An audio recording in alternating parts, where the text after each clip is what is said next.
ఎవరైనా కానీ పాస్టర్ గారు కనపడగానే అయ్యా ప్రార్థన చేయండి, నా భర్త తాగుబోతూ, నా కొడుకు తిరుగుబోతూ, లేదా ఇంట్లో అప్పుల సమస్య ఎక్కువైందో, భార్యాభర్తల గొడవ అయిందో, ఇంట్లో సమాధానం లేదు, సంతోషం లేదు, కలిసి రావటం లేదు, ఎంత చేసిన ఆర్థిక ఇబ్బందులు, ఇయే కదా అమ్మా, ఇయే కదా అడిగేది.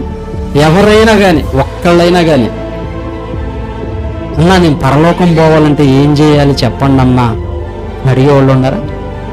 నేను పరలోకం వెళ్ళాలంటే ఏం చేయాలి, ఎలా బ్రతకాలి నాకు చెప్పండి అని అడిగేవాళ్ళు ఒక్కళ్ళు కనబడరు.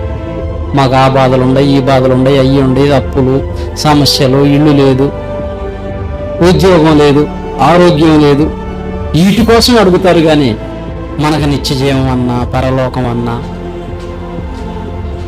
దాని విలువే తెలియదు. ఆ పరలోకం విలువే తెలియకుండా